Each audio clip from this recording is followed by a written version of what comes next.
எங்களுக்கு வீடு வேணும் சார். நாங்க வெயில உட்கார முடியாது. வந்து அவங்க சொல்லுங்க. சிஎம் சரி, சிஎம் சரிங்க, மந்திரி சரி, யார் வந்து இருந்தாலும் எந்த கட்சிக்காரரா இருந்தாலும் சரி, யார் வந்தாலும் சரிங்க, வந்து கலாச்சாரத்துல இருக்க சொல்லுங்க. ஸ்டாலின் தான் வர்றாரு, வீடு தர போறாரு என்று கேலி செய்து பாடியபடியே புதிய வீடுகளுக்குள் புகுந்த பொதுமக்களால் பரபரப்பு ஏற்பட்டிருக்கிறது. கோவை உக்கடம் பகுதியில் 432 தூய்மை பணியாளர்கள் குடும்பத்தோடு வசித்த நிலையில் அவர்களுக்கு புதிதாக அடுக்குமாடி குடியிருப்பு கட்டித்தருவதாக கூறி அவர்களது பழைய வீடுகளை இடித்து தரைமட்டமாக்கிவிட்டு தற்காலிக தகர கொட்டகையில் தங்க வைக்கப்பட்டனர். முதற்கட்டமாக 192 வீடுகள் மட்டும் கட்டப்பட்டு கடந்த அக்டோபர் மாதமே முதல்வரால் வீடியோ கான்பரன்ஸ் முறையில் அவை திறந்து வைக்கப்பட்ட பிறகும் 6 மாதங்களுக்கு பிறகும் பயனாளிகளுக்கு வீடுகள் வழங்கப்படவில்லை.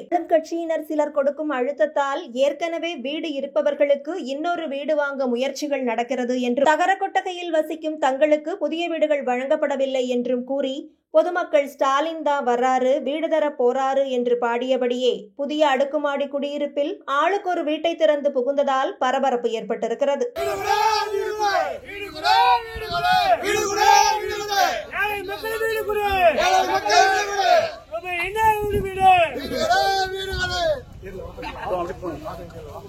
அப்படியே வீட்டுக்கு போங்க.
ஒரு டீவா கட்டி வச்சா கூட மாதிரி அழகு மாட்டாரு. வீடு கட்டி வச்சிருக்காங்க.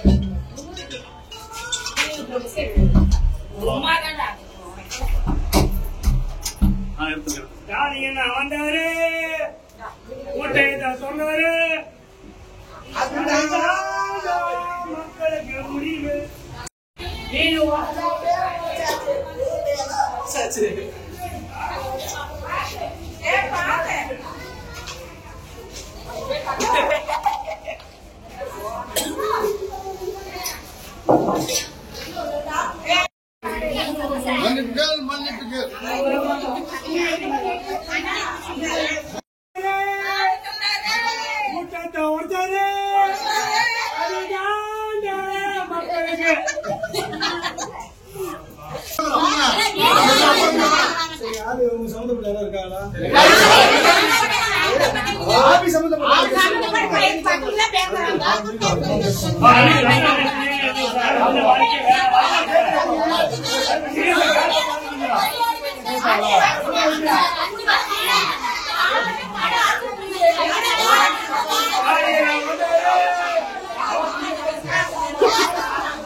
அதை நானே ஒன்னும் எடிட் பண்ணல. நீ நானு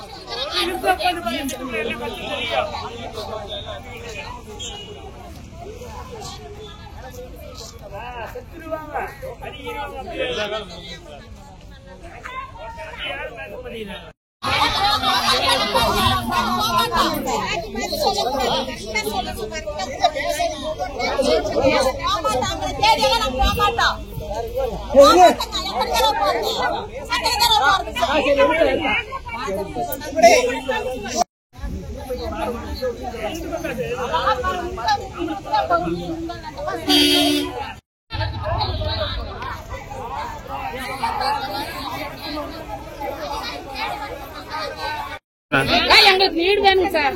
நாங்க வெயில்ல உட்கார முடியாது. கிணத்துல வந்து அவங்க சொல்லுங்க.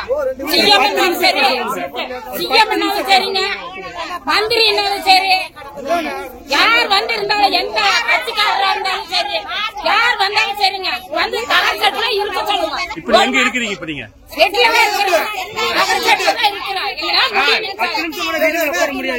ஒரு பாம்பு வருது சார். இந்த ஏரியால இப்ப இருக்கிறீங்க நீங்க?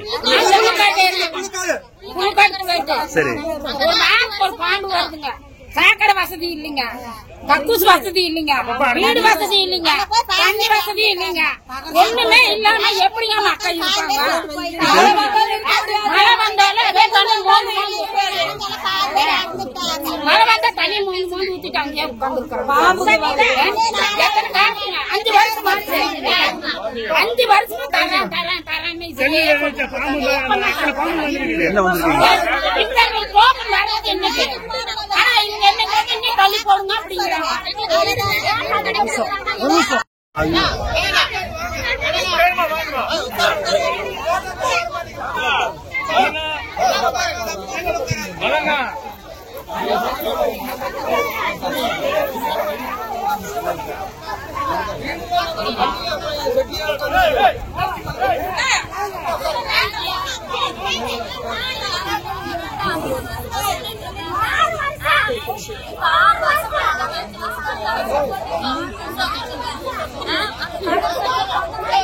வீடு தரேன்னாங்க சார். 5 வருஷத்துல கட்டி தரேன்னாங்க.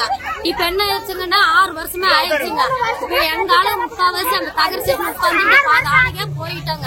இப்ப அந்த வெயில் சீசன்ல உட்காரவும் முடியல, ஒன்னும் செய்ய முடியல. குழந்தை விட்டு இன்னைக்கு சாவி தரேன்னாங்க சார். எங்க வீடியே எங்க தந்தே ஆகணும் சார். நாங்க குழந்தை விட்டு வச்சுக்கணும் சார். ஏதோ பெரிய அதிகாரிகளை எல்லாத்தையும் பார்த்து எங்களுக்கு ஒரு சாவி கொடுக்க சொல்லுங்க சார். இன்னைக்கு எல்லாம் குழந்தை விட்டு வச்சுட்டு அந்த தகர சீசன் உட்காரவே முடியலங்க. ரொம்ப அதிகாரி என்ன சொல்றாங்க? அதிகாரி என்ன சொல்றாங்க? அதிகாரி தரேன் சொன்னாங்க சார். இன்னைக்கு தரேன்னாங்க சார். கண்டிப்பா நீ தரேன் தான் வேலை வீட்டுக்கு விட்டு போட்டு வந்து நாங்க உட்கார்ந்து இருக்கிறோங்க சார் காலையில இருந்து. ஆனா இப்ப என்னங்கிறாங்க, அது இது என்னமோ சொல்லிட்டு இருக்காங்க. நீங்களே ஏதோ பார்த்து ஏதோ பெரிய பெரிய அதிகாரிகிட்ட சொல்லி முதல்வர் வந்து இந்த வீடெல்லாம் ஓபன் பண்ணி வச்சார்ல, அந்த நிகழ்ச்சிக்கெல்லாம் உங்களை கூப்பிட்டாங்களா? அப்ப அவங்க என்ன சொன்னாங்க, குழுக்கள் சீட்டு போட்டுதான் தந்துடுறேன்னு சொன்னாங்க சார். குழுக்கள் சீட்டு போட்டுதான் உறுதியா சாவி தந்துடுறேன், 25 தந்துடுறேன்னு சொன்னாங்க சார். ஆனா இப்படி ஒரு முடிவு தெரியுங்க சார். எங்கனால குழந்தை குட்டியில வச்சு போட்டு உட்கார முடியலைங்க. ரொம்ப எல்லாம் பாதி ஆளுங்க எல்லாருமே இதாயிட்டாங்க, தாங்க முடியாது. வெளி ஆளுங்க யாராச்சும் வந்து எங்களுக்கு வீடு வேணும்னு சொல்லி யாராச்சும் உள்ள வர்றாங்களா? அதான் நிறைய பேர் இருக்கிறாங்க சார். எழுதி